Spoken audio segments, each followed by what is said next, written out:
Whoa, back in the outdoors. Yep, I'm here. I set shed open. I'm really sitting there.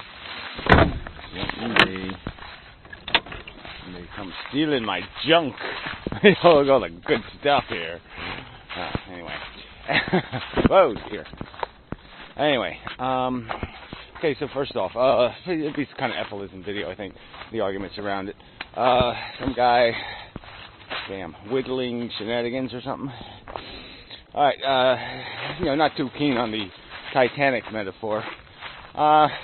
Frankly, it just came out of nowhere.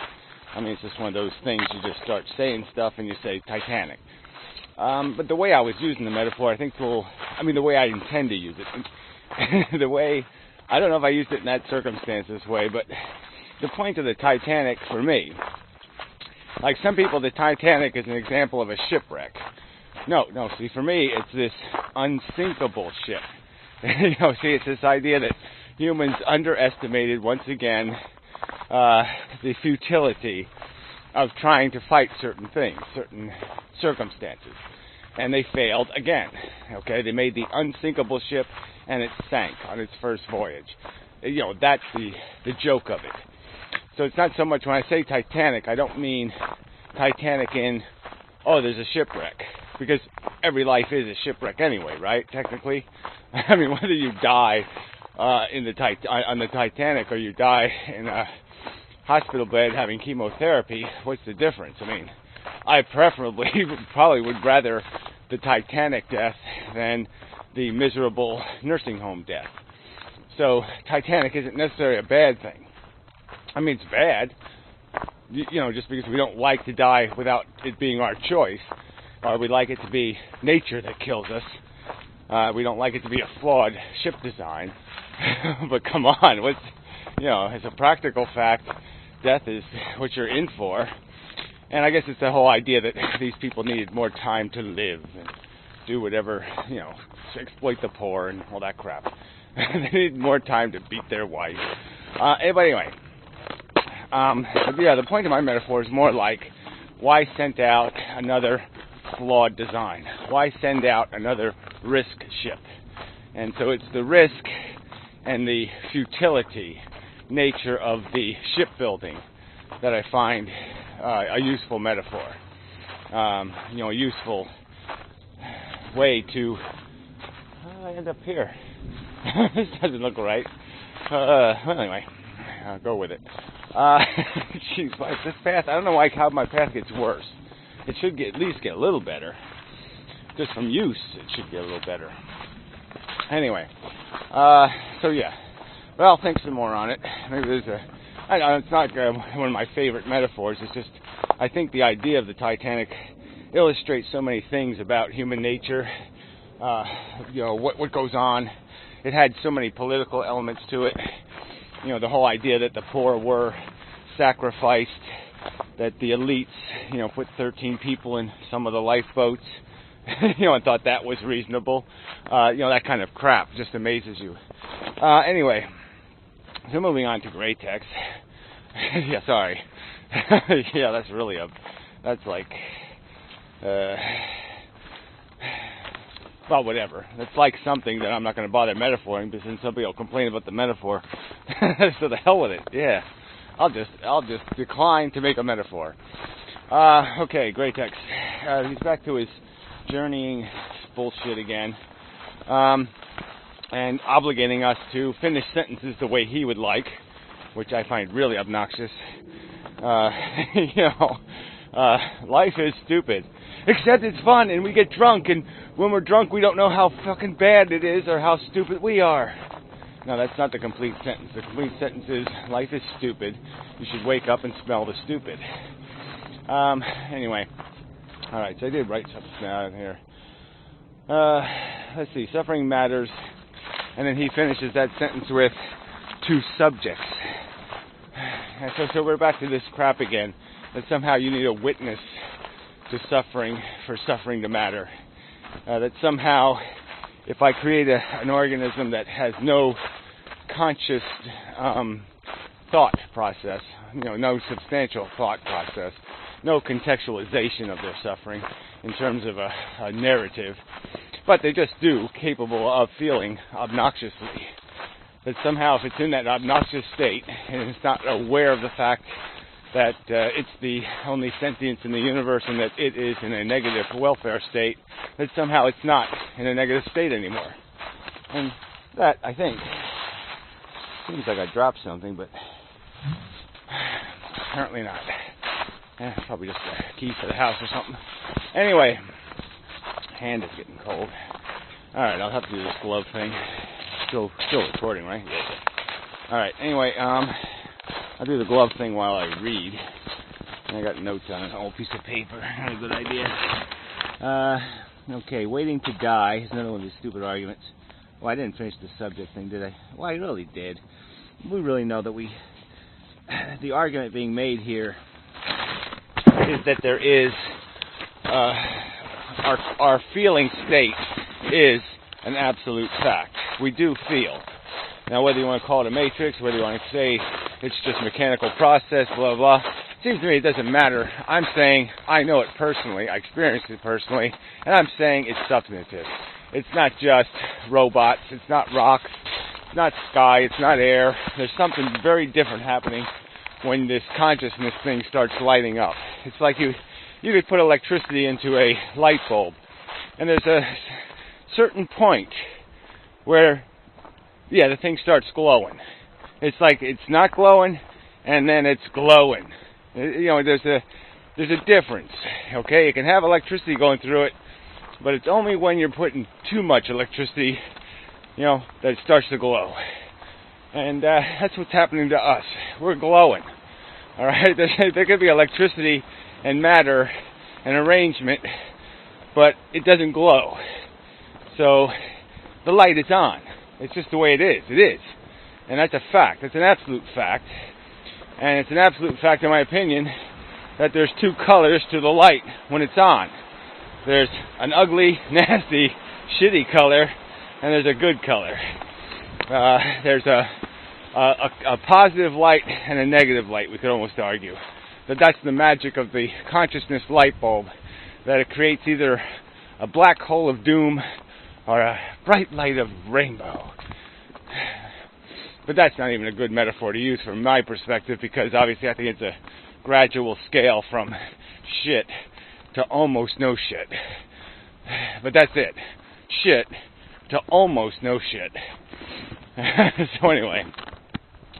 Alright, now we can move on. Alright, waiting to die, and living to avoid. So we're back to the just kill yourself bullshit again. Like somehow to be an anti-nihilist means, I just have to doom and gloom. I can't have any fun. Can't have a good meal. Can't rub my belly and go ho ho ho. Can't do any fun stuff. No, that's not what it means. And so it's about this fixing thing, which is okay. But if your fix is let's have a party, that's just a personal fix. That doesn't have an endurable value. And the real fix is to prevent mistakes, right? I mean, you don't have to fix mistakes if you prevent mistakes. And the argument being made is that the risk equation, the Titanic, is always a mistake. Maybe sometimes the Titanic would make it through the icebergs without hitting one. And everybody would say, hey, it's unsinkable, because it didn't sink. That's because it didn't hit an iceberg. So, but why was the point of taking a risk? There's no point. The voyage doesn't need to sail. The ship, as a subject, doesn't need to go anywhere. There's no point in launching it. It's not saying, let me free, please, let me go hit an iceberg. No, it's not saying that. And it's not saying, let me go to Jamaica and get barnacles on my butt. It's not saying that either. It's not saying anything. It's just saying, yeah, leave me the fuck alone. It's not saying that, but it's just saying, blah, blah, blah. So why are you forcing it to go somewhere? Why? Why turn this key and push it out into the ocean? No point. Alright. Let's see. After life. Oh yeah, he's always playing word games. So he's playing with this word game of afterlife. And the point is from his perspective, it's just after your life. He has, because he's not seeing that after your life is their life. And he sees no connection between the there out there, that's a product of somebody's mistake, and the your. Again, if I'm on the Titanic, I can see what it is. It's sinking. It's not unsinkable. It's highly risky. Why wouldn't I send a message? Beep, beep, beep, beep, beep, beep, beep. Don't send out no more Titanics. Okay, until you fix the damn things. They don't work too good. Bad design. Why wouldn't I say that? It's a perfectly rational thing to do, is to send a message to the people pushing the Titanics into the water. Then maybe you ought to stop doing that, retard. There's no harm in that. That's a perfectly reasonable thing to do with your life, is to prevent mistakes. And it's a mistake to think you're God, and can launch Titanics. It's not your job.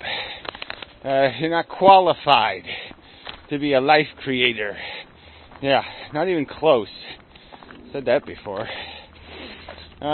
Practice what you preach. That's another one of his bullshit. He's really saying, kill yourself. Yeah, you preach life is suck, then kill yourself. And that solves the problem. No, again, he's such a selfish, nihilistic, life is Greytex asshole who thinks he's the subject, so he gets to make up what the story is. He can't recognize the other things are not his property. They're not just toys for him to play with. So again, it's just a stupid argument. I'm not practicing killing myself. I'm not preaching killing myself. I'm preaching prevent myself. I'm talking about better never to be required to kill myself. Do I have to write a book for morons, like a Ephilism or Antinatalism for Dummies book, and then I have to title it, okay, I'd rather title this Better Never to Have Been, but I'll call it Better Never to Have to Commit Suicide, okay, just for the idiot over there in the corner, sticking his thumb in a plum. It's just stupid. Why should I have an obligation to kill myself? Why should I allow assholes to create 1 million people who will feel the need to kill themselves every year? Why should I give them sanction and say, yeah, go ahead? No, of course I'm going to say, fuck you. You got no good reason to do that to somebody. No good reason.